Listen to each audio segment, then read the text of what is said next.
What's going on, everybody? Welcome to JA News. Hope everybody had a wonderful weekend and appreciate y'all for rocking with me. So we got a huge week in the world of sneakers because the Travis Scott Jordan 1 lows are dropping. So if you thought the lost and found restock was bad last week, expect just as much pandemonium or maybe even worse for this release. Plus, the Fear of God Athletics collection, it looks like it's even bigger than we anticipated, and we got to look at even more new silhouettes. So can they be Adidas' savior after Yeezy? So it's the Monday show. I need everybody, let's kick things off by smashing the like button. Every single like on these videos counts, and if you haven't done so, be sure to subscribe. That way you don't miss any episodes. You can catch JA News weekdays, Monday through Fridays. Let's get it. So the Jordan 1 Union High, it looks like we got some new on-feet images of these joints. So let me be the first to ask you guys, has your opinion with these new images changed? First and foremost, I just want to say salute to whoever took these pictures. Nike, if you're watching, you need to hire this guy ASAP, because the initial first releases, you guys remember the first images that we saw of these joints, remember, with the infamous crusty thumb that had everybody super upset about this pair. I feel like with this new look, my opinion at least has changed on these. But then once again, when we first saw those very first looks, I said, let's keep our mind open once we get a better look at this pair. And I gotta say, I like the touch of the yellow laces on here. So it looks like, of course, we're gonna probably get some backup color laces. I feel like the yellow is a dope touch on there. Now, what do y'all feel like? Do you feel like your opinion has changed on these joints? I feel like with this on-foot look, these look much better. I feel like that stitching going across the upper gives these pairs an extra design element, which of course makes this Union collab unique. Now, I know everybody wants these pairs to look like the original pairs, and if you want to do that, just go ahead and pay resale for the old pairs, because these are the new 2023 joints. I'm not mad at it. I like that they went with that clean sail age color palette. I'm digging the stitching going across, making this model unique. So I feel like for Jordan fans, this is a hot release, but I just want to know, are the streets feeling these now? After seeing these new images, comment down below if your opinion has changed or if you just still feel like these joints were trash all along. All right, so let's go ahead and switch gears over to Adidas, as Jerry Lorenzo is definitely creating a lot of noise in the sneaker community with the preview of Fear of God Athletics, a line in collaboration with Adidas, which we saw teased recently for the Fear of God 8th collection runway show. So everybody had their first thoughts on the initial first look at the basketball silhouette, but it looks like more images as well as some new silhouettes have popped up. So let's go ahead and talk about this white pair, which appears to be the same basketball silhouette, obviously this time in an all white colorway. So this model, some people love it, others hate it. A lot of people have questions about this release. Is it going to be limited? What's the price point looking at? If I had to make some type of guess, I would say that the price point is probably going to be in between that $200 to $250 price range. And that's kind of given off of what we got from the Yeezy collaboration. As we saw, most Yeezys range between $220 to $250. So that's my guess on the price point. I'm a fan of this silhouette. I don't really know if the white pair does much to me. It kind of looks like a sample, so I'm not sure if that's just going to be left as a sample, but I'm definitely looking forward to that black pair. Now, next up, we have the Fear of God Rivalry High. Now, this model right here is a known classic retro Adidas silhouette. Now, the regular Adidas Rivalry High retails at $110. So my guess with the Fear of God update to this classic model, I would say that these would probably range somewhere maybe between around $140 to $160 if I had to make an educated guess. And you'll notice one of the main design features with this update to the Rivalry is you got this Fear of God-esque sole, which I feel like is a really nice touch, gives these a more elevated and chunkier look. And then lastly, we have this other unidentified Adidas silhouette. I'm not really sure if this is a classic Adidas model, but these definitely kind of give me vibes of the Gucci Rathon pair. So this is a cool, interesting, classic looking silhouette. I'm not a huge fan of these, but I feel like this is a nice, cool low top Fear of God silhouette. So I'm excited to see what other models they have in store for us, as well as what other colorways of these models that we've seen already, as well as what type of clothing pieces we can expect from this collection. In terms of price points, we all know Fear of God, of course, comes in with a premium price point, but they also do offer the Essentials line, which is a more affordable version of what you have to offer from Fear of God. So my anticipation is that this Adidas Fear of God Athletics collection is going to be somewhere right in between. I'm expecting the footwear to be somewhat on the affordable side, kind of comparable to what we got with Yeezy, a little more expensive than your typical Adidas footwear, but not too crazy like designer prices. Now, when it comes to the clothing items, I feel like we're going to get a mixed bag. I think we're going to get some pieces that are a little more high end on the expensive side, while I feel like we're going to get more items that are probably a little more affordable, stuff like tees, maybe hoodies and stuff like that. So I think we're going to get a mixed bag where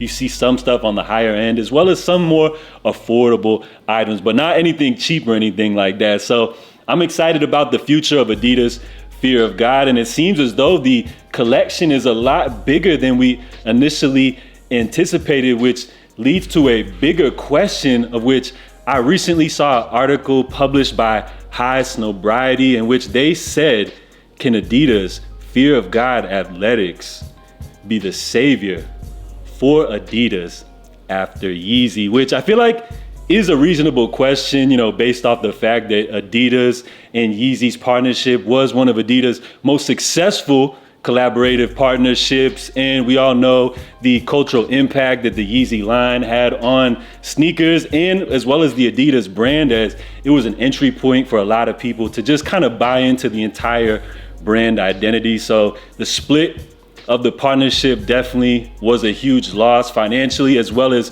culturally. So I feel like with this Adidas Fear of God collaboration, although it is a similar thing where it did debut with a runway show, just like Yeezy Season 1 did. They had some high-end pieces as well as some more somewhat like affordable, as well as they started off the releases very limited, and then they upped the production as things continued on, which I feel like Adidas, that's kind of the strategy that they're gonna go with for Fear of God Athletics. But I hate to really compare these two individuals. I mean, we know Jerry worked under Ye, they're good friends, but it's really not a good look, I feel like, to compare the two. Like, why do we always have to put these people, against each other? They did the same thing with Ye and Virgil, and I really feel like it's unnecessary. Let's just go ahead and give these creators their flowers. Let's not put them against each other, and let's just celebrate these people, for what they are, and give them their flowers while they're here with us. So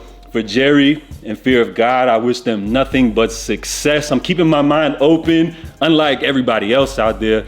Let's keep an open mind. Let's see what the future holds, and I'm wishing nothing but success. And let's stop putting these two against each other. I feel like with Fear of God, their mission is different, than what Yeezy and Adidas mission was. So let's just appreciate these brands while they're here. Let's live in the moment, and I can't wait to see what we have in store from Fear of God. And speaking of Adidas, it looks like their lifetime partnership with a certain NBA legend apparently is going to be coming to an end very soon. So I'm talking about Tracy McGrady, aka T-Mac. So depending on your age, you may have actually watched him play growing up. I remember as a youngin' watching T-Mac come up. I always remember that he was compared to Kobe Bryant. Obviously, they shared a similar game. They both came out of high school at the same time, but we kind of know how history played itself out. T-Mac, unfortunately, had a shorter career due to injury. So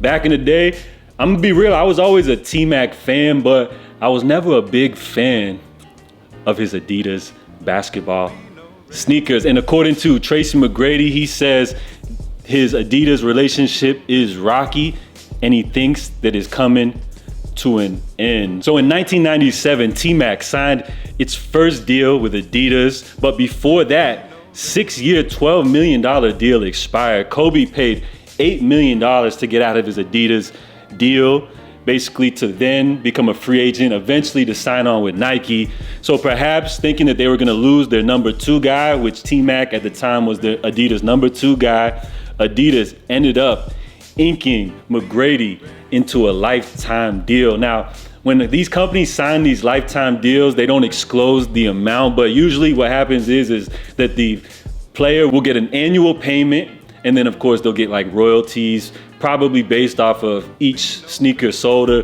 something like that, something or the other. So I guess Mcgrady, he's frustrated that he says that after every 6 years, he has to renegotiate his Adidas deal, kind of like he's a free agent. So he feels like they're disrespecting his lifetime contract. But to be fair, like, I mean, as great and as much love as I have for Tracy Mcgrady, his sneakers are pretty trash. I have to say, they always are countlessly on sale. Now, that may not be his fault alone. That could be Adidas marketing, but we got to look back at his career. Although he was a legendary player, he was amazing, but his career was short-lived in my opinion. He didn't live up to his full potential due to those nagging back issues. So I wouldn't really say it's so much Adidas' fault, but just more of the fact that he's not a legendary player in the status of greats like MJ and Kobe. So his sneakers just aren't gonna hit like that. And on top of that, they're pretty trash anyway. So I feel like, you know, Mcgrady, he does have a right to be upset. But then again, look at someone like Allen Iverson. He signed to a lifetime deal, and he's much higher of a status regarded player than Mcgrady was. So once again, all due respect to Mcgrady. You know, I loved him growing up. I was a bigger fan of Mcgrady than Kobe, but we got to keep it a buck. And I feel like in this case, Adidas may be right here. And lastly, the biggest story of the week, the Jordan 1 Travis Scott low release. This colorway is rumored to be the very last Jordan 1 Travis low. This is a woman's exclusive release, but that means absolutely nothing because everybody is gonna be going for these joints. Shock drop, shock drop. No, I'm just playing. So as y'all know, like, the whole sneaker community is on fire, but the thing that I can't get over is the pandemonium behind this release. Like, it's just a pair of sneakers, guys. Y'all act like you haven't seen the Jordan 1s since the 80s. Like, I mean, of course, you know, there's some hype behind the Travis collab. This colorway, don't get me wrong, it's great, it's wearable. I feel like it's just right up there with all of the Travis 1 low releases. So they look great. Of course, the quality and materials are gonna be elevated, but it's really not worth all of this pandemonium. So I know exactly how things are gonna go for this release. It's gonna be a nightmare. A lot of people are gonna be disappointed about this drop. So first, what's gonna happen today, all of the YouTubers and sneaker pages, all the insiders, they're gonna come out first with the stock numbers, right? So just like the Travis 1 low, the last drop, just like the lost and founds, they're gonna be like, we have a chance. This is the biggest stock. This is the most pairs available, blah, blah, blah, blah, blah, blah. Then once the release happens and nobody's able to get their pairs, well, some people will hit, but most people are gonna be pissed. And then you guys know what the next story is gonna be. They didn't release all of the pairs. The bots ate up all of the pairs. And then everyone's gonna be pissed. And we're just gonna move on to the next release. But then before the next hype release, you already know what's gonna happen next. Restock, they're restocking again. So it's the same routine over and over again, and we just continue to fall for it. So my advice for you guys for this Travis release is, of course, you're gonna wanna put in your raffle. You're gonna wanna at least try on the Travis site. You're gonna wanna put in your raffle for the sneakers app, but don't get too emotionally invested into this release. Do not, get into the hype. Don't feed into it, because you're just gonna leave yourself upset. You're gonna leave yourself emotionally drained, and it's just not worth it over a pair of sneakers. So my suggestion, enter the raffle, but don't get too caught up in the hype, y'all. It's just some Travis 1 lows, but they are a dope looking shoe regardless. So good luck to everybody this week. We're gonna wrap up Monday's episode of JA News. Be sure to be on the lookout for new episodes weekly, Monday through Friday. And if you enjoyed today's show, help me out. Smash the like button. Salute to everybody for tuning in. I'm JA. Stay safe, stay blessed, and I'm out, y'all. Love.